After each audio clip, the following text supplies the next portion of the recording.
Okay, so we're very soon ready to turn the key and see how this thing goes. And hopefully there hasn't been no minor mistakes which are going to cause big problems, so let's have our fingers crossed. I mostly am scared about timing being out and a valve going through a piston or a piston going through the head. Something major going wrong, which is what frightens me the most. This vehicle has to run, so this video won't necessarily be of its first start, and it'll probably be of its second start if necessary. So I hope you guys enjoy the rest of this little video. Understand the rest of the video is going to take a lot longer to get up on the internet because of the 20+ hours of video to be edited and brought down to a crawl, so we don't have to worry about, oh, this is not much been done, there isn't much here happening, because I wanted to cover the entire amount of stuff that I was doing to the vehicle, not just little bits and pieces, but I also didn't want to move the camera around too much because of greasy hands all over the camera. Yeah, things go terrible when you're trying to handle something as cleanly as possible and then you have video footage of your black and yucky, greasy, grubby hands. We have a new air cleaner in here. We took the plastic piece off of that to avoid some kerfuffles, and we don't need these in here. We don't need that in there. Cautions bin, there's nothing loose under the hood. The radiator cap is right here, and hopefully it's actually in pretty damn good condition, because it is. It's like a brand new one. They came off the other radiator, by the way, got put on here. As you can probably see on the ground, it's all very yucky.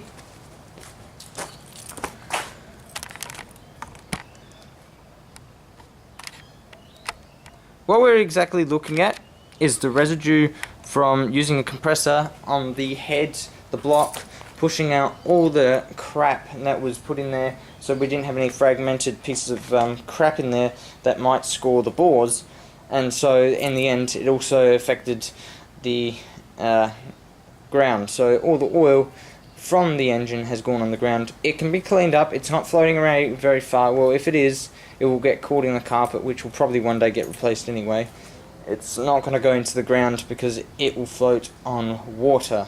However, it's not floating much there because there's a little bit, and it's gotten a little bit further than I like from the filling it up. It's gotten to about here, and it's not gone beyond this point, so it's still in the bounds, it's still on the concrete.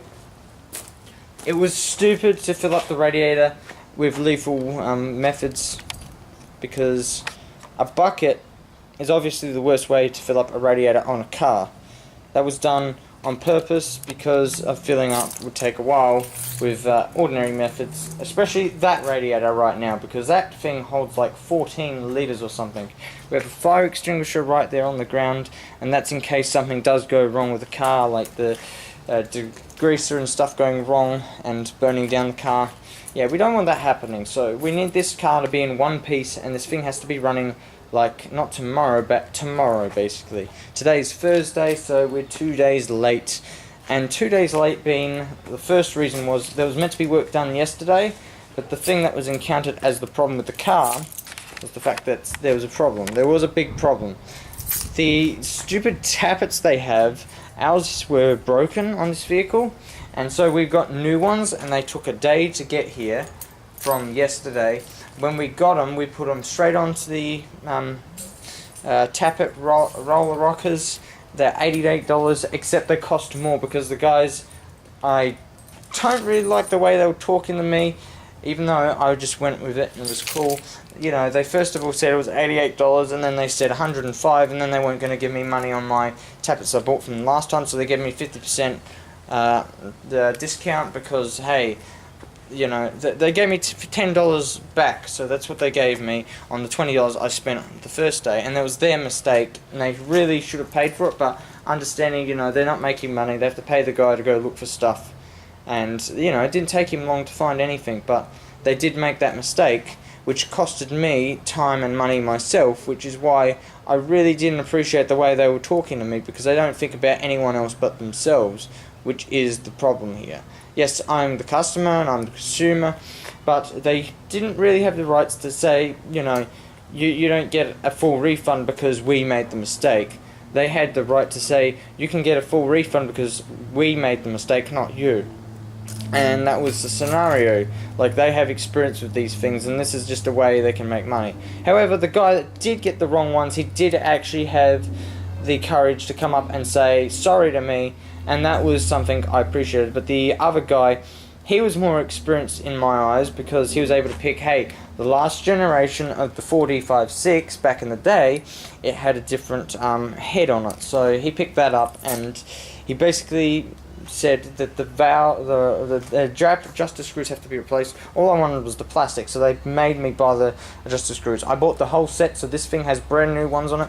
I'm planning on having remanufactured bushers so that we can use the old ones and also use the new ones should we have any problems with the new ones and they break. So then we have 100 in stock. Something goes wrong, this car is going to be kept. It's not going anywhere, it's been kept because it's a beautiful machine. It just needs a lot of work. You know, it doesn't seem worth it to anyone else, but there's a reason these stripes are on the car, because this is what it's earned from me because of how powerful this thing has been pushing. Like, this thing doesn't feel like a 20-year-old piece of garbage. This feels like a 5-year-old piece of garbage that's, you know, it's got a terrible fuel economy of about 10.5 litres 100 kilometres for a diesel, and newer the 6G74 had a fuel economy of that as well. However, the diesel, this diesel was discontinued and they brought out the 4M40. So this is the last version of the old car, and now they have the newer ones with the newer engines. And the awesome thing to note about Mitsubishi is their newest Triton, the MQ, is the fastest out of all the commercial utes that you can get with a small engine. It's diesel, and it's the fastest. They put it up against Hilux, they put it up against, I think, a Ford, they put it up against, but that was a diesel Ford. They put it only against diesels. And these things, the newer ones can do drifting like, whew, they're just amazing. This thing tries to drift, it can't drift, no. And I wouldn't want to drift with it either, because it'll burn rubber, costs money, it will destroy things in the driveline, that costs money, and it wears out the engine, that costs money as well. So I've got to avoid spending money on the thing. This thing is so damn solid that I can't even push it, so it has to be started, it has to be driven out, and then we can see the thing running when it's hopefully out here, and all the things left to do have been done.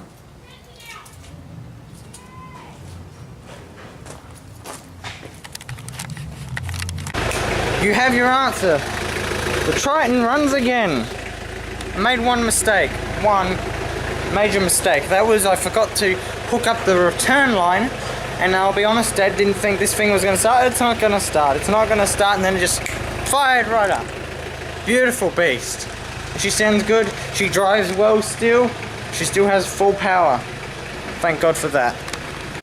Unfortunately, I got bad news. I'm upset for a lot of different reasons, and this is just going to be my one in the current now sort of event. I'm going to show you.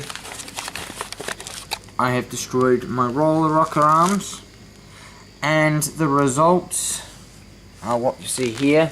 And on the top of the motor is this end cap's destroyed. This one's looks like it's not destroyed. This one looks like it's not destroyed. That's destroyed and that's destroyed. So 3 end caps look destroyed. The head. The motor feels like it's still in good condition.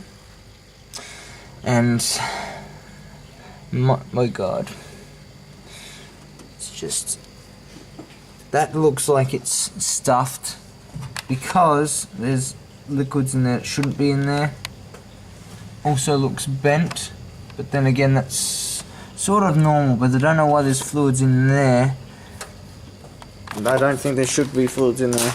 Other than that, what the idea is now, and what we're going to do is, I found the problem. Here's the timing marks. It was all timed correctly. Here's one timing mark, and if we look at it together like this, the timing mark in relation to its marker is behind. This one here, in relation to its marker, where is it? Where's that one? can't zoom out enough, can I? This one in relation to its one is behind, so they're both behind. This one's behind 2 teeth, no, 1 tooth. This one's behind 2 teeth as well. So these two are in sync, but the bottom is where the answers all lie. Because if we look at the bottom, I'm sorry, I gotta get rid of this. The bottom, there's the tooth, and the timing mark's all the way back here. So the bottom, the crank, slipped off the belt, and that destroyed the engine. So it ran fine until the crank just said no, and it friggin' slipped. And this is just a very big downside for me because I can't afford to fix this now, and that's bad. I don't know why it slipped, and we're going to be doing a bit more study on this to figure out what went wrong. But the belt is new, that belt worked before, and it has a bit of fray damage, so I don't know what's caused the damage on the belt. But if we look at the belt, right there, we can see it's frayed and damaged, so something's gone wrong. It's either stretched or something's munched at it. I don't know what's gone wrong, but that's not normal. That shouldn't have happened.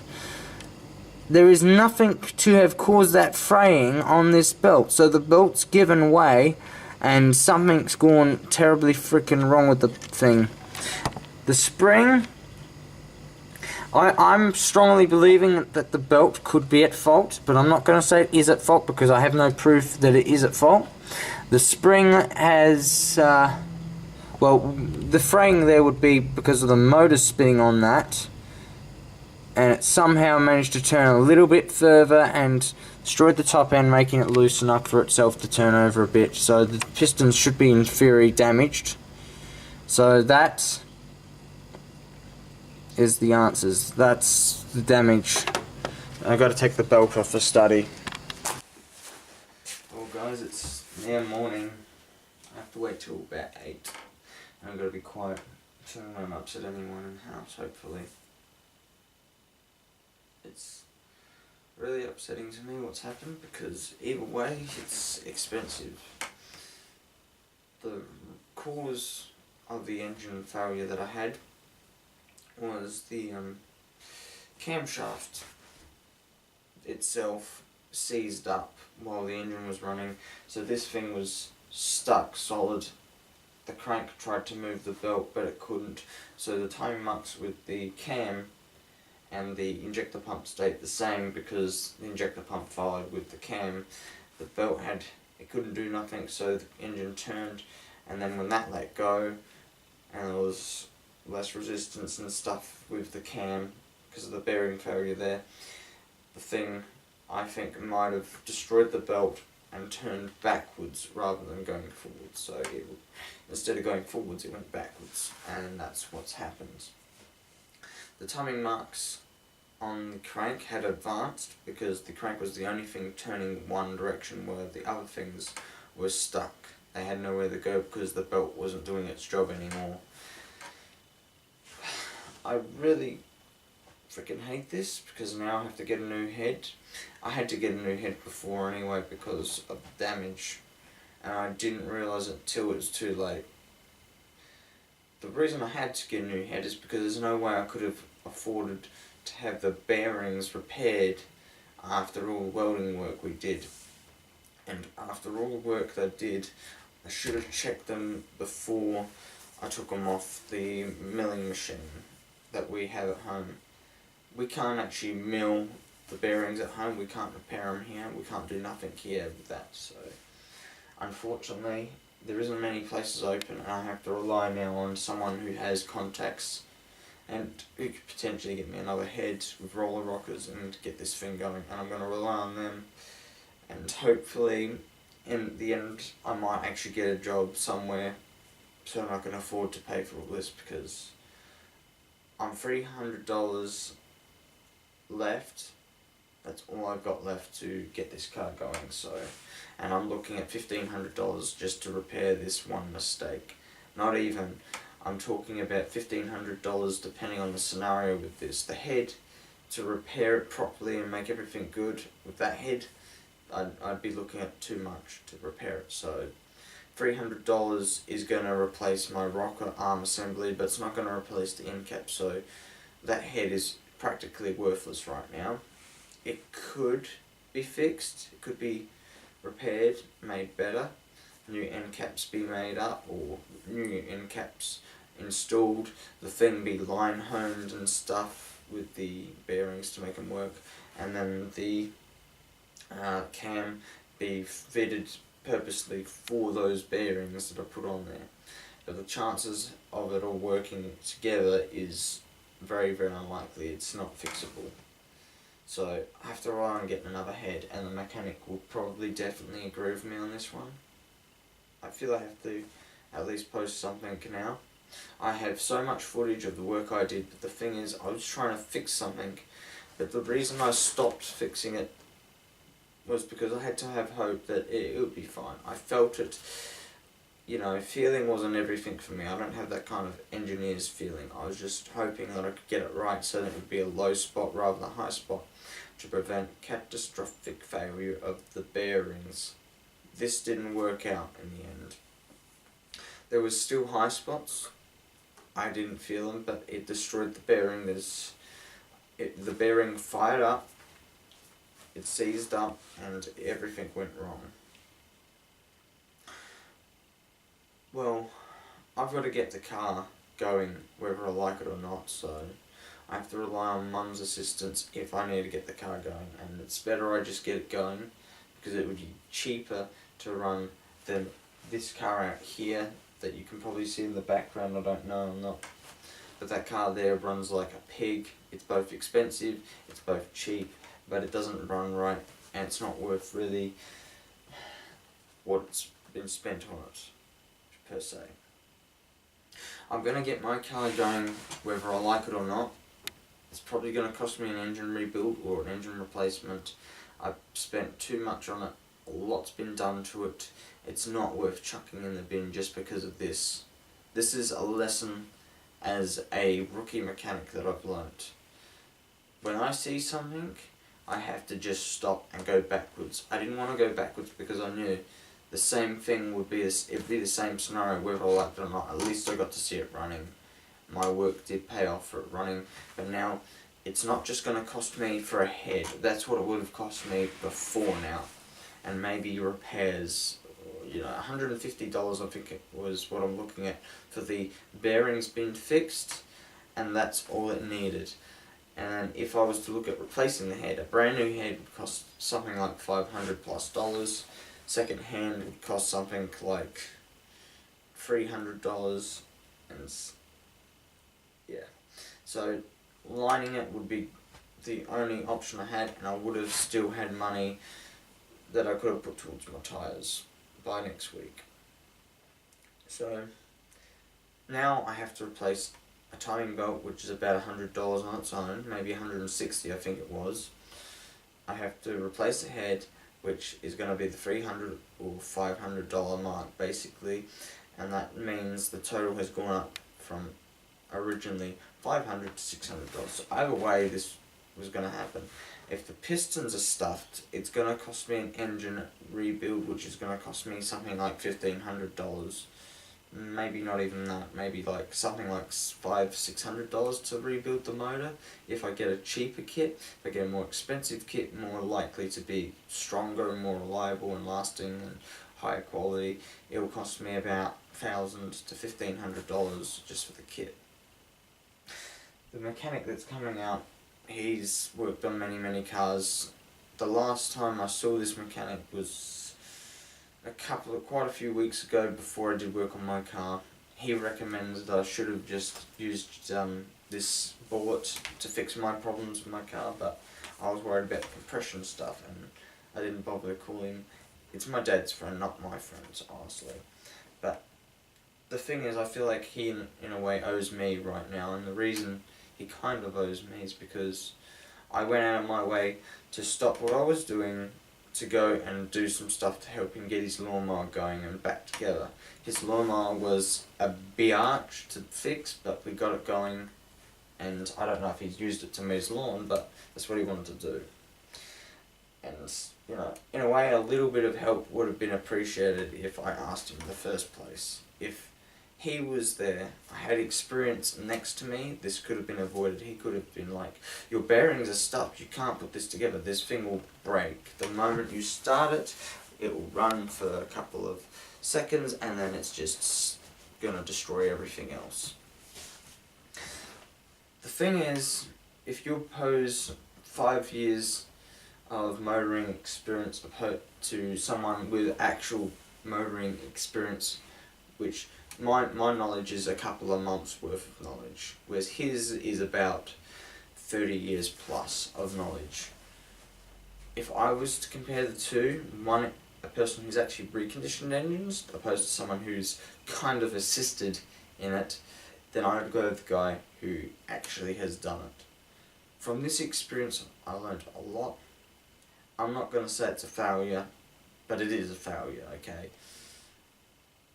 I'm going to upload the video anyway because I did the right things by my standards. It wasn't really my job to be the engineer here. The engineer did the work. He should have done the job properly in the first place and it wouldn't have happened. I cleaned everything. Everything was nice and tidy. And now it's all destroyed. So now I'm in a hole in the ground and I need the vehicle. I want to make you know why I need to get the vehicle going, whether I like it or not. As soon as I can get this car going, I have to get tyres for my car. I'm looking at $400 for brand new commercial tyres so I can go to my nano and poppers after I've gotten the tray done. Now, after the tyres, I'm going to take it to a workshop where the tray is coming off, the tray is getting repaired and rebuilt, and then getting put straight back on nice and tightly so it doesn't fall apart.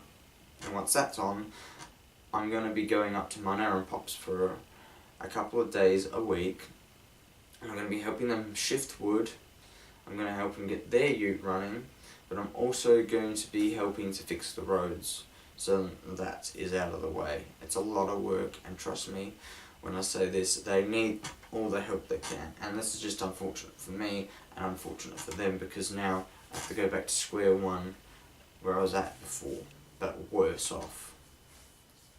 I wish I had money to throw around because then I wouldn't have taken the risk. But I took the risk because I don't have money to throw around. Now I understand how everyone is. They're crude, they're rough because they don't have money to waste. I thank you guys for your support. I really do appreciate it. You've seen the car running, you've seen it's been broken and destroyed, and you know that I didn't really stuff up with the timing marks. It's stuffed up because something seized up and didn't want to turn anymore, and the opposing turning forces made it go dead and ended its life.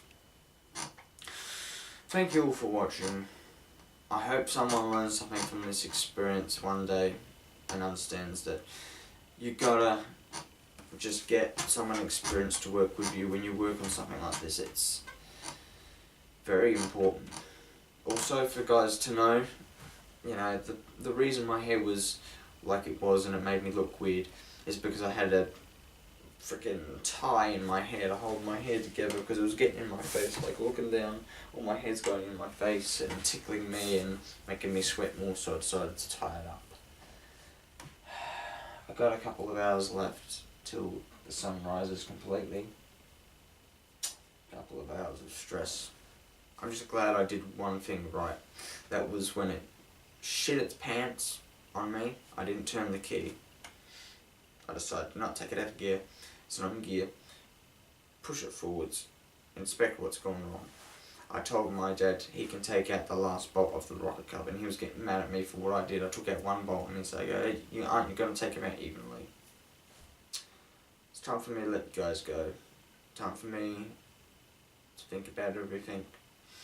Learn from this mistake. And make something better happen next time. Bye everyone.